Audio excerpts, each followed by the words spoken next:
ഞാനുണ്ടല്ലോ ഒരാവശ്യത്തിന് 2-3 കാന്താരി മുളക് പറിക്കാമെന്ന് വിചാരിച്ച് എന്നാണേ. അന്നേരം ഞാൻ അതിൻ്റെ ഒരു പ്രത്യേകത കണ്ടപ്പോൾ ഒന്ന് എല്ലാവരും ഒന്ന് കാണിച്ചേക്കാമെന്ന് വിചാരിച്ചു. ഞാൻ അന്നേരം പറിച്ചില്ല, പിന്നെ ഒരു വീഡിയോ ആയിട്ട് ചെയ്ത് കാണിക്കാമെന്ന് വിചാരിച്ചേ. അപ്പോൾ ഉണ്ടല്ലോ ഇത് കുറച്ച് നാളായിട്ടോട് നിൽക്കി, ഇപ്പോഴാണ് ഇതിലുണ്ടായതേ. ഈ മുളകിനുണ്ടല്ലോ കാന്താരിയുടെ മുളക് തന്നെ, പക്ഷേ ഇതിൻ്റെ ഷേപ്പ് കുറച്ച് വ്യത്യാസമുണ്ട് കേട്ടോ. ഒരു ബോട്ട് പോലെ, വള്ളം പോലെ കേട്ടോ ഇതിരിക്കുന്നത്. ഇങ്ങനെ പരന്നിട്ടാണേ, നല്ലപോലെ മൂത്തിട്ടില്ല. മൂത്ത് കഴിയുമ്പോൾ കുറച്ചും കൂടെ വലുതായിട്ട് അങ്ങനെ വരുമെന്ന് വിചാരിക്കുന്നു. എല്ലാം അങ്ങനെ ഒറ്റ ഷേപ്പിലാട്ടോ. ഞാൻ ആദ്യത്തെ കണ്ടപ്പോൾ ഞാൻ ഓർത്തു ഇത് ചിലപ്പം ഒരെണ്ണത്തിന് അങ്ങനെ വല്ലോ എന്തെങ്കിലും കേടോ വല്ലതും വന്നായിരിക്കും. പക്ഷേ ഉണ്ടല്ലോ എല്ലാ മുളകും അങ്ങനെ ആരോ ഇടിച്ച് പരത്തിയ പോലെ കേട്ടോ ഇരിക്കുന്നത്.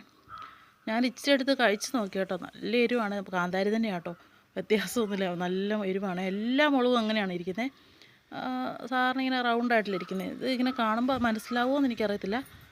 ഇങ്ങനെ നല്ലതായിട്ട് പരന്നാണ് ഇരിക്കുന്നത്. വീഡിയോയിൽ എത്രമാത്രം മനസ്സിലാവുമെന്ന് എനിക്കറിയത്തില്ല. അപ്പോൾ ഇങ്ങനെ അത് കയ്യിലിങ്ങനെ പിടിച്ച് കഴിയുമ്പോൾ മനസ്സിലാവുമേ. ഇന്ന് നല്ലപോലെ മൂത്തിട്ടില്ല കേട്ടോ. അപ്പോൾ ഞാനിങ്ങനെ ഒരു അത്യാവശ്യത്തിന് വേണ്ടിയിട്ട് 2 പറിക്കാമെന്ന് വിചാരിച്ച് വന്നപ്പോൾ ഇങ്ങനെ കണ്ടതാണേ. കുറച്ചും കൂടെ വലുതാവുമെന്ന് എനിക്ക് തോന്നുന്നു സാധാരണ കാന്താരിയേക്കാളും. ഇതിന് മൂത്തിട്ടില്ലാഞ്ഞിട്ട് പോലും നല്ല എരിവായിരുന്നേ. ഇതിങ്ങനെ കയ്യിലേക്ക് കുറച്ച് പറിച്ച് കാണിക്കാവേ. ഉണ്ടോ, എല്ലാത്തിനും കൂടെ പിടിക്കുമ്പോൾ ഒരു ഷേപ്പ് നല്ല വ്യത്യാസമില്ല. എല്ലാം അങ്ങനെ തന്നെയാണ് ഇരിക്കുന്നത്. എല്ലാം ഒറ്റ ഷേപ്പാണ് പരന്നിട്ടേ. നല്ല ഭംഗിയുണ്ട് കേട്ടോ കാണാൻ. സാധാരണ കാന്താരി ഒരുപാടുണ്ട്, അത് കണ്ടായിരിക്കും ചിലപ്പോൾ ഇത് കാണാൻ. ഇത് നമ്മുടെ സാധാരണ കാന്താരിയാണ്, നല്ല റൗണ്ടായിട്ടല്ലേ ഇരിക്കുന്നത് ഇങ്ങനെ.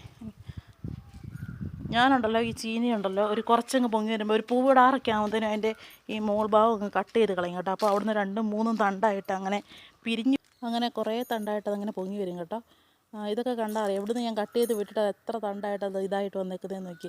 അങ്ങനെ കുറേ ഇങ്ങനെ പടർന്നങ്ങ് ഉണ്ടാവേ. അപ്പോൾ ഒരു പൂവൊക്കെ ഇടാറാകുമ്പോഴത്തേനും നമ്മൾ ആ മുകളിൽ അങ്ങനെ പതുക്കെ അങ്ങ് ഒടിച്ച് കളഞ്ഞാൽ. ഞാൻ എല്ലാത്തിനും അങ്ങനെയായിട്ടാണ് ചെയ്യുന്നത്. ഇത് നമ്മുടെ അത് കൂട്ടുമുളകാണ്, എന്നാ കൊമ്പൻ മുളക്, പച്ചമുളകില്ലേ, അതും ഇങ്ങനെ കട്ട് ചെയ്ത് ഇവിടെ കണ്ടറിയാം. ഇവിടുന്ന് കട്ട് ചെയ്ത് വിട്ടോ, അത് നമുക്ക് 2ആയിട്ട് അങ്ങനെ പിരിഞ്ഞ് അങ്ങനെ ഉണ്ടാകും കേട്ടോ. അപ്പോൾ നമ്മൾ ഒറ്റ തണ്ടായിട്ട് പോകുന്നതിനും നല്ലതല്ലേ. അപ്പോൾ നല്ലപോലെ കായ്ക്കുകയും ചെയ്തോളും കേട്ടോ.